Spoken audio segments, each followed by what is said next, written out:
Yeah, that's better than most racers' PBs, and that's just how good these people are to have gotten this far. That is the kind of time they can put up in a race setting, and we could see just as fast, or maybe even faster, from the racers coming up in the second race. Do you want to talk about them a little bit? Sure, yeah, we have Buddy the Elf and Krill next. Um, oh, sorry, let me read these prizes here. Okay, so, I mean, Krill is also one of the Spelunky legends. He's made videos on all the different strategies on how to defeat Olmec, depending on the resources you have or the category you're going for. And he's also done the same for King Yama, which is that second boss in Hell that we've talked about. And he's definitely up there with the top spelunkers in the world. And I think officially in the rankings, he's number 3, right behind DT, who we just saw racing. Yeah, Krill has held several world records over his tenure playing this game. So he is definitely a force to be reckoned with in this tournament. Yeah, and then we also have Buddy the Elf, who is nothing to scoff at either. Like, I think he's definitely in the top 10, and although ever since I've joined, he hasn't been super active. I mean, now there's Krill. We had a lot of people coming back for this tournament, playing a lot more actively, and it's been really fun, honestly, seeing all these great players coming back. But anyways, yeah, officially Buddy is top 7. He is 7th place. So, I mean, I don't know too much about him. He's had a few world records over the time that, not really as many since I've come into the scene, but yeah. He is from what I've seen, he's a really great player. I'm excited to see this race because they're both just highly skilled. They both can get sub-20s consistently. So it'll be fun to watch. I just put in chat a link to mossranking.com, which is the website where we keep track of everyone's times. So you can go in there and look at some of the various runs that we do, and you can see not only who has the world record for each run now, but who has held the world record in the past. So you can see how some of them develop over time. And there are some racers who have held multiple world records, and then they stopped being active with the game, and other racers have taken over time. Right now, there's a racer who's not part of this tournament who owns most of the world records in the game. But he has himself said that none of them really are fully optimized. They could all be improved upon. So even getting in now, dedicate a bit of time, you could be the best in the world. I switched to the racers and we have this image loading so slow, but Science. fun to watch. PowerPoint percent here. There we go. There. Fully loaded.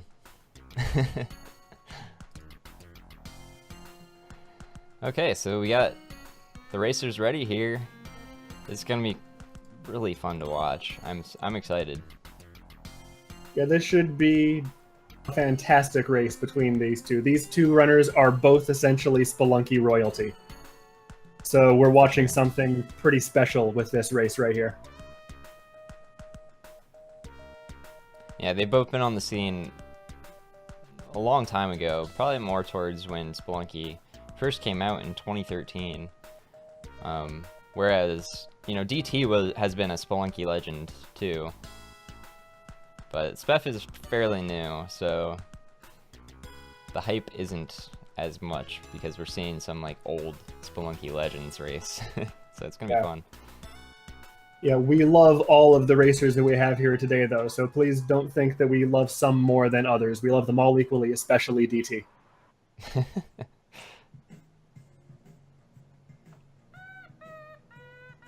Some reason Buddy's time started like before he selected his character, so that was weird, but oh well. So he's going to be a few seconds behind just for that, for pretty much no reason. He must have just started the timer early. Yeah, Buddy having to make several attempts to get that blackout glitch going, he just couldn't get it lined up. It is a frame-perfect trick, so it's really easy to miss.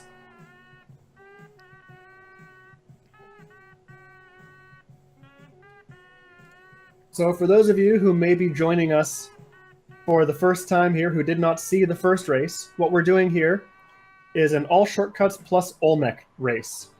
And what that means, usually when we're racing this game, the goal is to get from the start of the game to the end of the game as quickly as possible.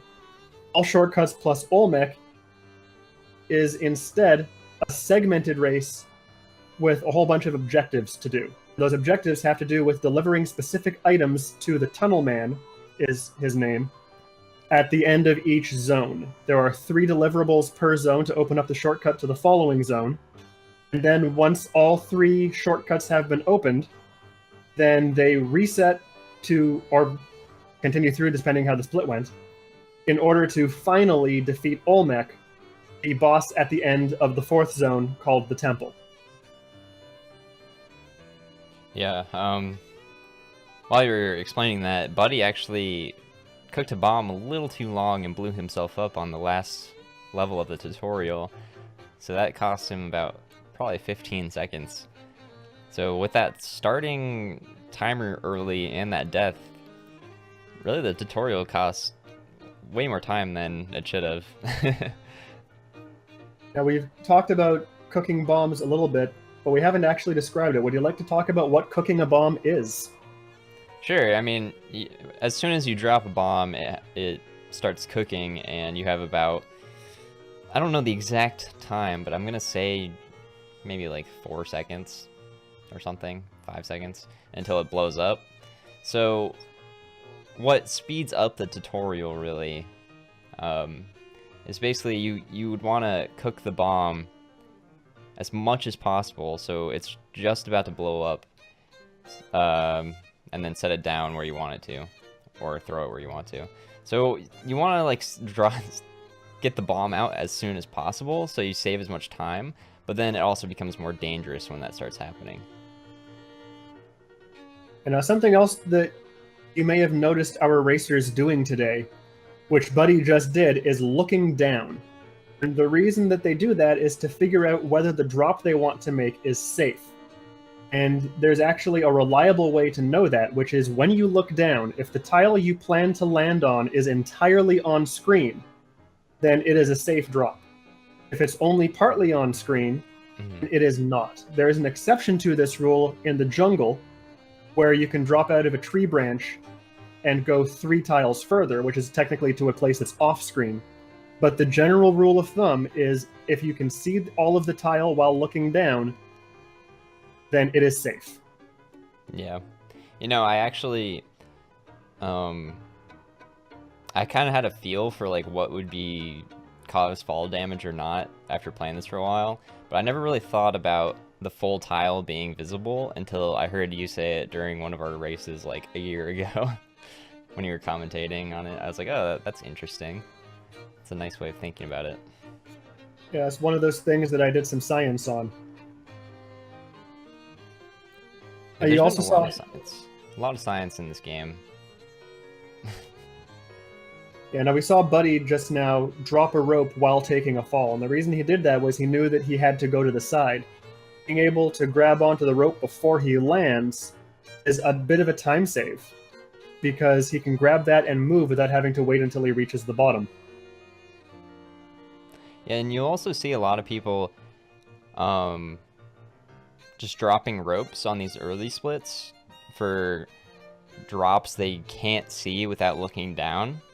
And the reason they do that is because if they're unsure that it'll cause fall damage and they don't want to spend the time looking down, they can just drop a rope, since, you know, they don't need all these ropes in these early splits. And they can just drop a rope and fall down and grab it towards the bottom of the rope, and they'll be fine no matter what. Yeah, the usual strategy that we employ in most runs is to save those ropes and bombs, because they can be useful later on. But in all Shortcuts plus Olmec, we know that we're going to be resetting soon anyway, so as long as we stay above the number that we require for the delivery, it's good to just use them to speed up that portion of the run. Yeah, and the same goes with bombs. You can actually read the layout of the levels once you get enough practice in this game, so you can kind of see that if a path is going to require you to run to the opposite end of the level, a lot of players will just use a bomb to go through it. Now, in the last race, I talked about the different strategies that can be employed on the 10K split. And Krill just finished using one strategy, while Buddy is employing the other as we go. The strategy that Krill used was to collect gold as he went and not go out of his way to get gold early. The advantage to that is because you're not deviating from the path, it's very easy to go quickly. But the disadvantage is if you don't happen to spot enough gold naturally on the path, then at the end of 1-4, you need to go out of your way to find some and collect it. Buddy employed the other strategy, which is to get all the money early so that you don't have to worry about it later on. And the advantage there is you don't have to worry about it, but the disadvantage is you're spending all that time initially, and then if you happen to encounter a bunch of gold anyway, it's essentially wasted. So here we're seeing both strategies work out for their respective racers. However, Krill is significantly ahead at this point because Buddy took a death earlier. I would say a good time turning in the 10K split is, you know, around 5 minutes is good, but then like I'd say 5 minutes 15 seconds or 5 minute 30 seconds is like good. But Buddy turned it in at 7-minute mark, so he is significantly behind of what I would consider like a good pace. But there's still plenty of time to make up that time. Or for Krill to lose time, really. The two big splits are always the shotgun and the key split. Those are the ones that make or break a run. And because of the RNG nature of this game, either of them could lose significant time at any point in this run and give the other player an advantage through that. So even now, it looks like Krill is significantly ahead. It's still anyone's game until they get to the key split. You just saw that Buddy just cooked a bomb and threw it up at a wall because he saw the leaves poking out of the side there. So that indicated the black market entrance was there. So he's just going to go through there for an easy layout. Yeah, the door to the black market looks just like every other door in the jungle. And because there are a ring of leaves surrounding it, sometimes those leaves can be visible, and that's what tells our racers that there's a black market there. Yeah. But sometimes as well, it can be completely buried, and you'll just never notice it. Exactly. Krill also just found another black market too, so... but this is actually on the shotgun split for him. So this could be good for him, because he can get lots of resources. And in fact, there's a jetpack here with a compass that'll make traversing the ice caves super easy. But what you would also want is maybe some extra bombs and some extra ropes, just in case he needs to use them, so he has enough to get the triple delivery, which we talked about earlier. Yeah, this black market is being very generous with what we call the passive items. I don't think there was more than one bomb bag in this entire place so far. Yeah, he just found a bomb bag, but you know, I think he'll still be fine. He's using all those bombs right there that he can use. So yeah, he can't use any more bombs at this point, but he should still be okay. It just might have to get in a little more dangerous situations, but once he gets to the ice caves, really he's fine. He has a jetpack and climbing gloves, so really he doesn't need to use ropes. Or yeah, he doesn't really need ropes at this point. Bombs would be useful, but once he gets to the ice caves, he really doesn't need those either, because when he gets to the exit of each ice caves level, most of the time you can aggro the shopkeeper and he'll start running around and jumping like crazy, and since there's an abyss on the ice caves, they just kind of fall in most of the time. Yeah, having the jetpack on this split for potentially the triple delivery is a huge advantage that Krill has right now. Yeah. I would not be surprised to see a successful triple delivery out of him right here. Yeah, and for sure. that could be the difference between winning and losing this first round. Buddy saw a shop with a jetpack just now too, but it was on the rope split, so you really can take advantage of that for the triple delivery. Oh, that's funny. Buddy, He actually found a crust. There's a crust teleporter on Buddy's level. yeah. Unfortunately, you have to carry the shotgun as your active item, so the teleporter was not viable. Yeah. But on a different split, that teleporter could be a big difference maker. Yeah, the teleporter is known to be one of the most dangerous items of the game. It's hard to get used to using it. A lot of the very experienced players have learned its mechanics really well, but most of the time it can be more dangerous to use than it's worth on ASO, mainly because you're not using it for that long. It's only for 4 levels. So the time you take robbing a shop normally and getting that aggro kind of outweighs the positives of using a teleporter. The only split I'd say is really good for it is that last split, the 10k split in mines, and then going in through the jungle as well, because you'll have 8 levels there, and you don't need to carry anything like a shotgun. So Krill has just completed the triple delivery. He had a really good mothership and a couple good plays in it, and he is now well situated to make this happen. Buddy is on 3-2 on the bomb delivery. He may decide to go for the triple delivery as well. Right now, Krill is ahead by 2 full deliveries, running the key split. Yeah, if I were Buddy, I would go for the triple delivery, especially since he has some extra ropes here.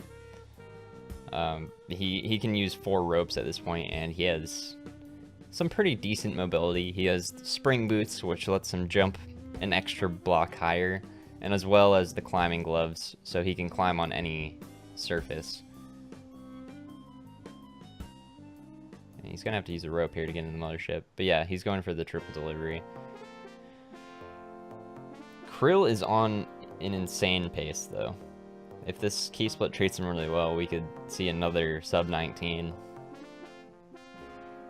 If he finds a jetpack, we could see a sub 18, which would be fantastic. Yeah. Especially in a race setting.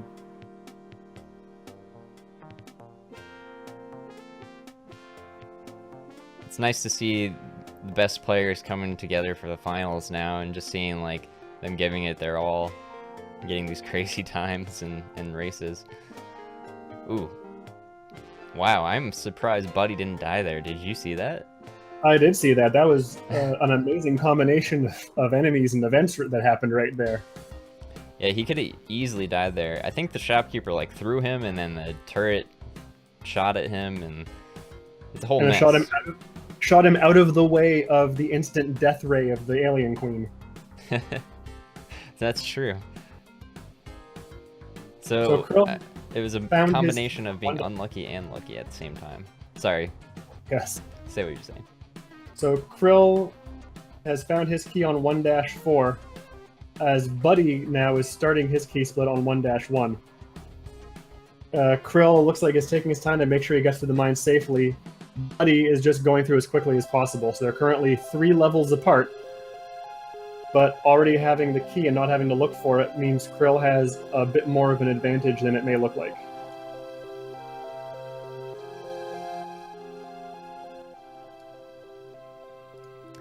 Yeah, this is actually really close. Right? Oh no, Buddy! Oh, he wanted to get that shop up there because he saw that it had a jetpack. But the shopkeeper ended up killing him there, so he's back to 1-1. No jetpack, no key. So sad. Meanwhile, Krill is now halfway through the jungle.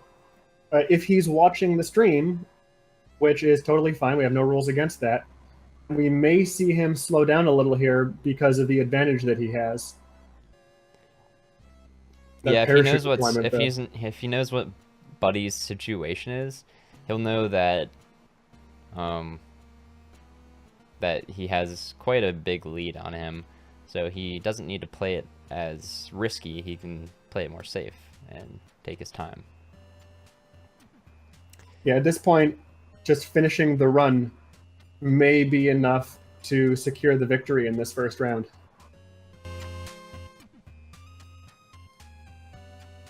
Buddy on the level that has the key, now having to go looking for it and finding it. Burning a couple resources to get it. And he will now be on his way as well on this final key split before Olmec. Having to slow down so he doesn't run into the chest there, which would have been a waste of the key on this split. I don't know if we brought this up before, but for the key split, there's always a locked chest that accompanies it, and even if you don't see the key, if you manage to see the locked chest on the same level, you know it's on that level, so you can spend your time on that level looking for the key. Yeah, you may see one of our racers at some point get to the end of a level and then turn around and go looking for the key, and that'll be why. It'll be because they spotted the chest at the end, and they know the key must be somewhere present. Yeah. The key can spawn on either the second, third, or last level of the mines. So you'll see players rushing through the first level and then kind of taking their time looking around on those next 3 levels until they find it.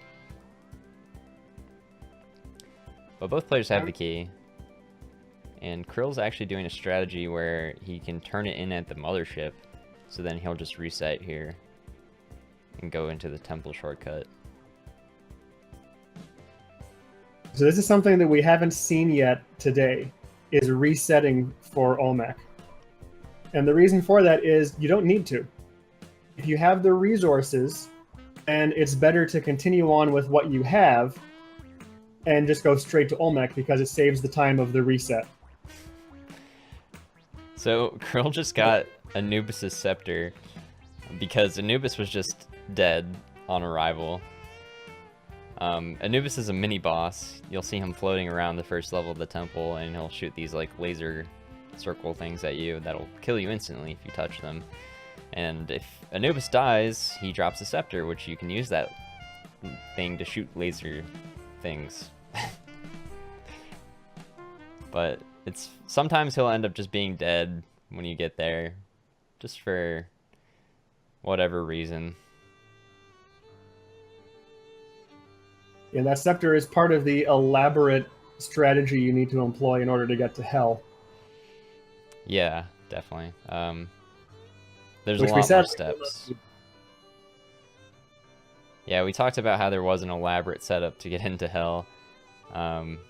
We didn't really go into details. There's not really a reason to, because it would take a few minutes to explain it, but yeah, that is one of the steps. So we now see Krill on Olmec, and there is a 3-bomb strategy that's known to the community that he decided not to use. He's going to burn a couple bombs here. Oh, and misplaced one of them. Yeah. But that is okay. He as you saw, he spammed a whole bunch of ropes over the spawns just to make sure his path was clear going out. But yeah, Krill takes the first win with a time of 19:15. That is... I mean, we saw T get an 18:20 something last time, but still 19:15 is crazy. This is a fantastic time, especially in a tournament setting for this ASO run. So Krill takes round 1.